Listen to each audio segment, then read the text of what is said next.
With a big hike ahead of me, it's really important to get some fuel on board. So the pre-match meal is absolutely critical.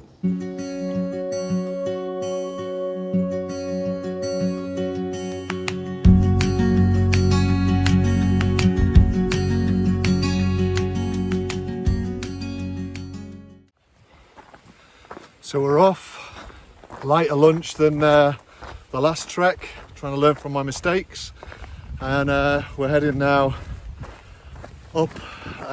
We've come out of Cáñar village. I need to check the accent over the N to get the pronunciation right, but yeah, Cáñar we've come out of, and we're heading up to a place called Tello, Tello, high on the southern slopes of the Sierra Nevada. This part of Granada is called the Alpujarras. It's a place that my family and I have had a few holidays to, and yeah, there's colour everywhere. If you see down either side, there's a lot of overgrown foliage, which I haven't worn trousers again, highly likely to end up with my legs super scratched, but just checking I didn't miss a turn there. But yeah, I'm on my way, got a big climb, about 800 meters of climb really for the next 2 to 3 hours in about 28 degrees. So yeah, pray for Kev. So yeah, I missed a turn off. Too busy trying to be an influencer to check where I'm going. We're not going to Tello all today. We're heading above Alpujarras, and yeah, I just had to do an extra, I don't know, 400 or 500 meters because I wasn't concentrating where I was going. So we're back on track. We've still got a bloody long way to go up that hill.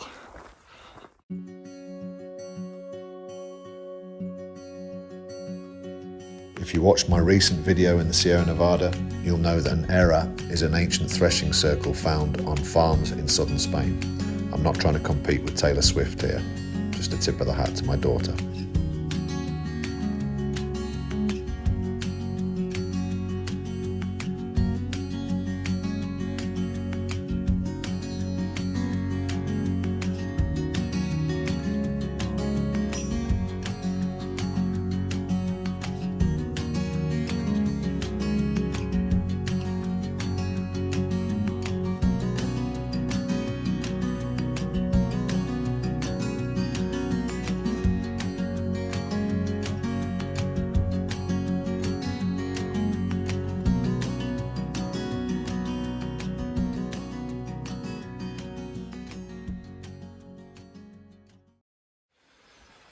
So I'm about 4k in, just over an hour, walking along the side of an acequias, which is one of the water channels that the Moorish inhabitants engineered back, don't ask me to tell you what century. I'm going to take a guess at 12th or 13th, but I could be absolutely miles out.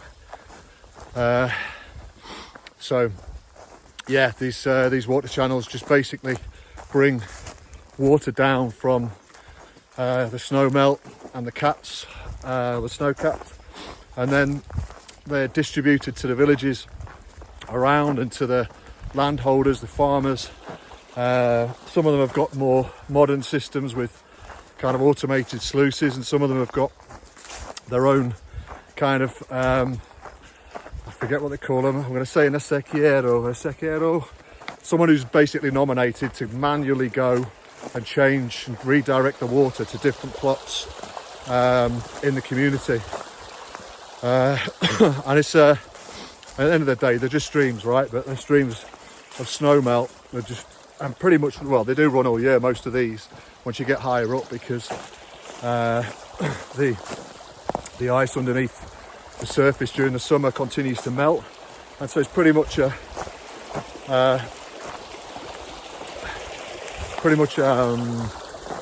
permanent source of water. a natural source of water, which is much needed in these times where we're struggling with hotter summers and certainly less water down on the coast. So yeah, I'm quite happy walking along by the side of it, to be honest. Keeps me a bit cooler than being out on one of the paths or the tracks. I'm in and out of the shade, which is nice. Just been past a load of bees without any serious damage, thank goodness. Had a dangerous dog, or well, the sign said he was dangerous, but he was tethered, so yeah, all good. But still a long way to go on this climb though, probably another 400 meters climb, bit more. So just got to hop over this obstacle. Yeah, so long way to go. I'm going to need some of this water. Luckily enough, I've got my water filter with me, so let's see how I'm looking. I feel all right at the moment. Happy to have a small pack of about 3k on my back rather than the big cap for an overnighter. A big pack, sorry, for an overnighter. I would have struggled doing this with that. So you can hear the water flowing. It's running pretty hard, to be honest, which is great. As I say, it's been a scarce resource for us down on the coast, that's for sure, over the last couple of years. So nice to see so much water about. Right, see you in a bit.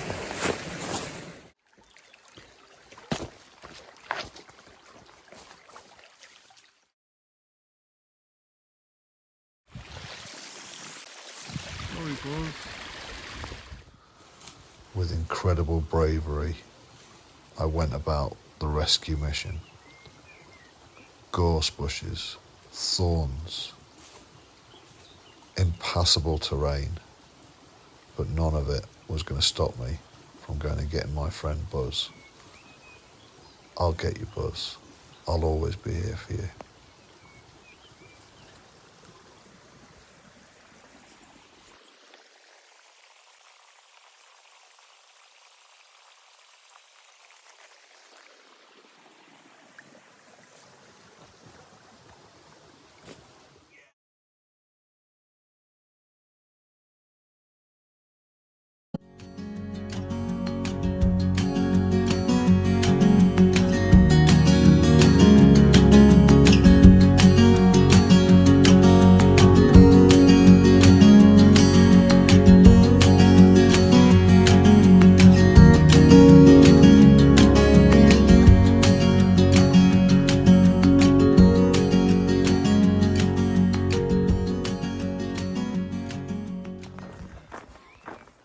Now then,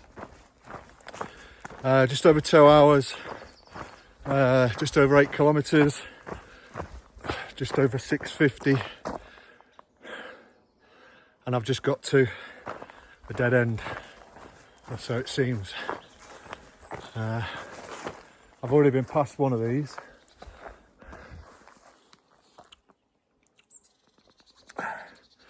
Quite a while back. So I've got a decision to make, so I'll be back with you in a minute. Okay, so I've turned back from that. There's another track coming up here in a moment, and I'm hoping I can get up that.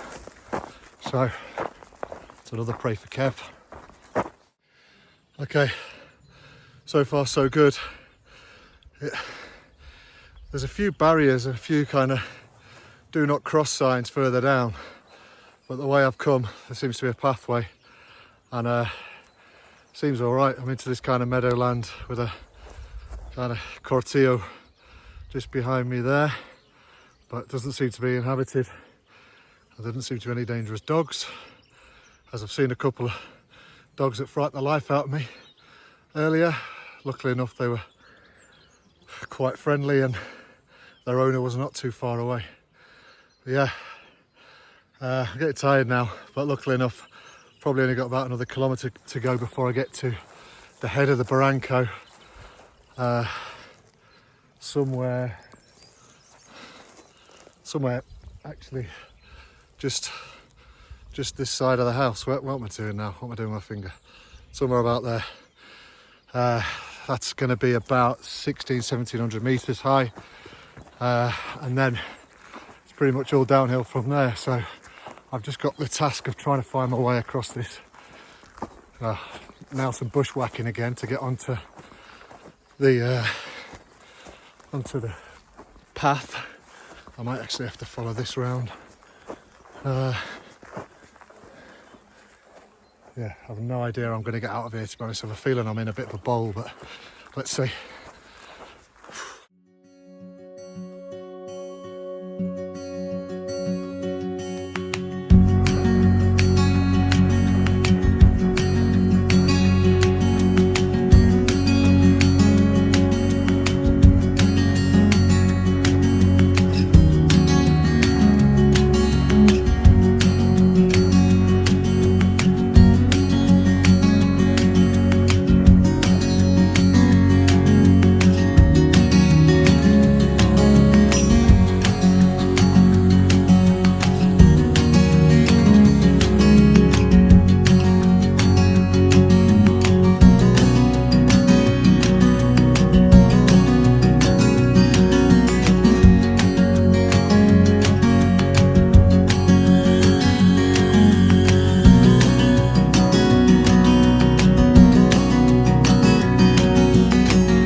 So another acequias,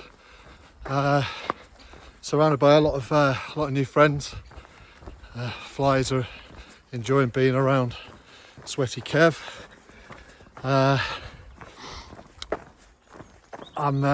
must be pretty tired now. About 12.5k in, 850 meters ascent.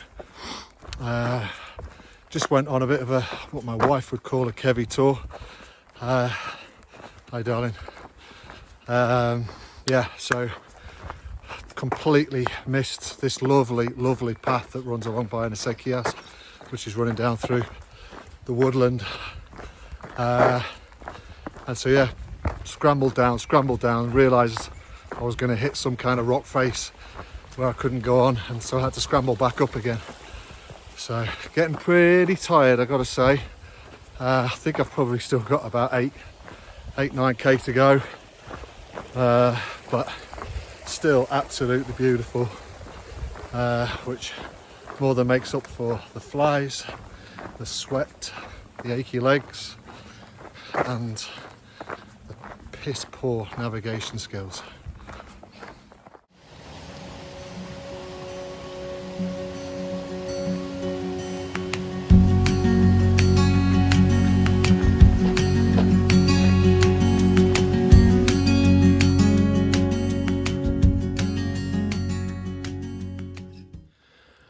And to think I nearly cut across to shorten the route a little bit and go on the fire break back down the mountain a little bit, but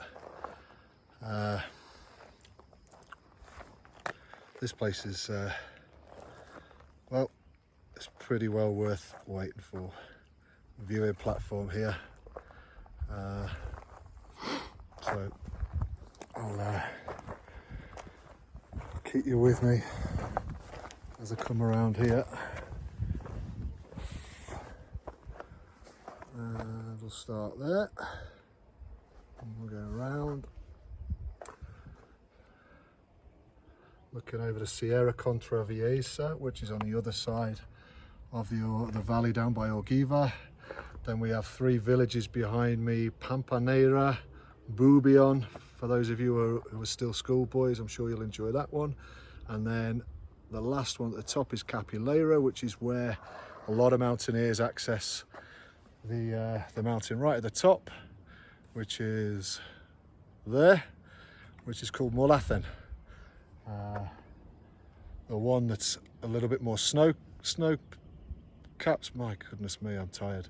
That one is Valletta, and then the other one, which you can just see about there, is Caballo. What a phenomenal viewing spot, by the way. I think I've got another one down there as well. So yeah, this is incredible, absolutely incredible.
So we are about, well, I actually don't know for sure, but theoretically I should only have about 1 kilometre, 1.5 left. Now I've taken a couple of wrong turns, one particularly significant heavy tour, so I would suggest maybe I've got 3k left, something like that. I can actually see Cáñar, sorry, which is where the car is.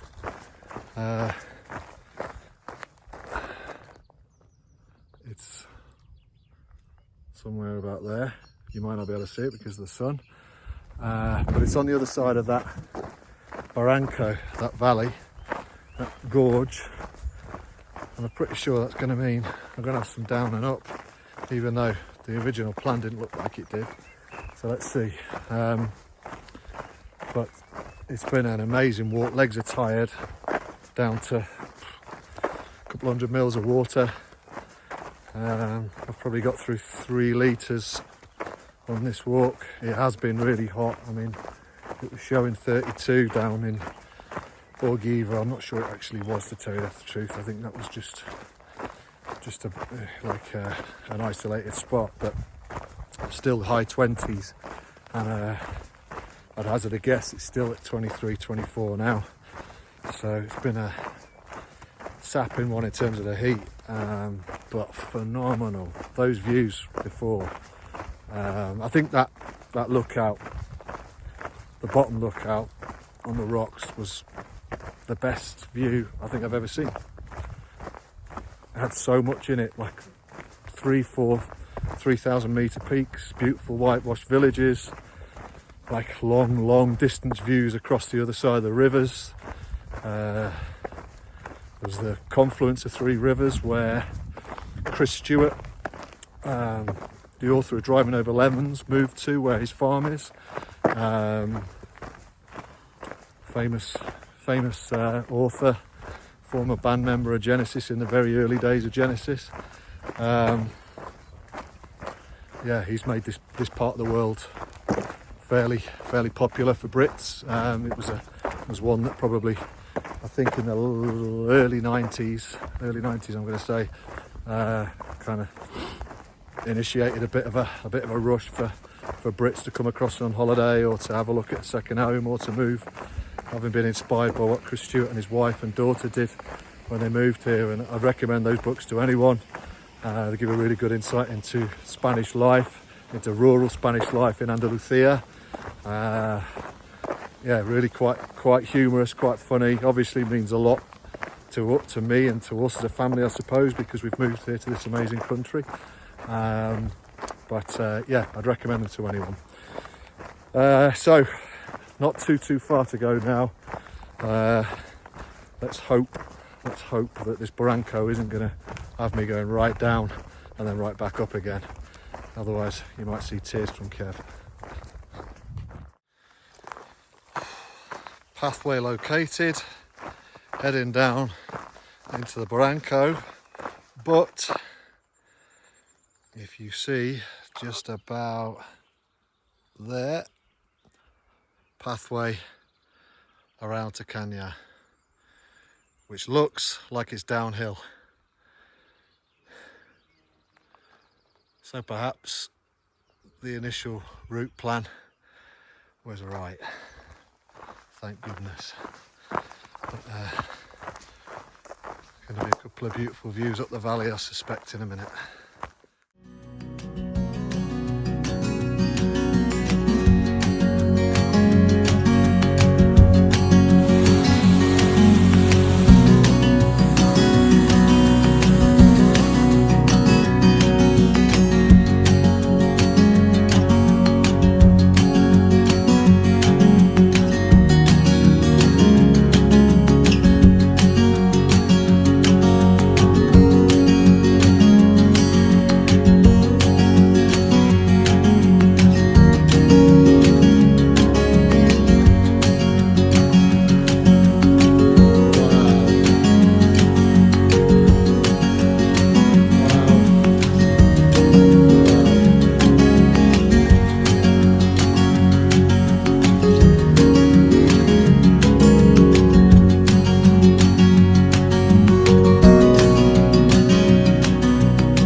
So I said a while back, I think I've only got 1.5, 2k, maybe 3.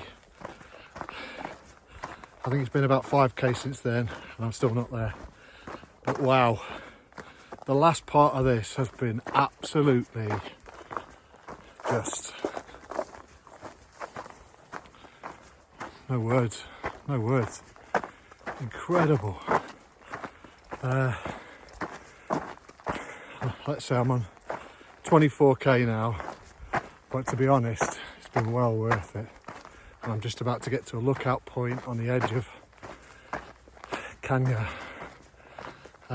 So problem is I've parked at the top of the village, so I'm still gonna have to climb somewhere up there. But come with me and have a look at the last viewing point, I guess, before I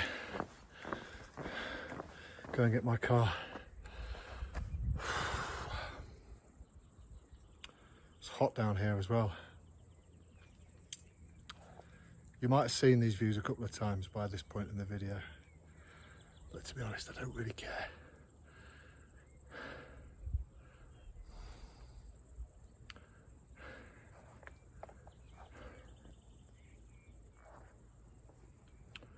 I'm definitely taking my wife and the kids to that area where I crossed the Rio Chico just before. Pool to swim in, waterfall. Can get down to the bottom of the waterfall as well, and there's more pools down there. Looks absolutely awesome. About 3-4k maybe walk, so amazing. Man, it's hot. Nearly done. What an epic, epic hike.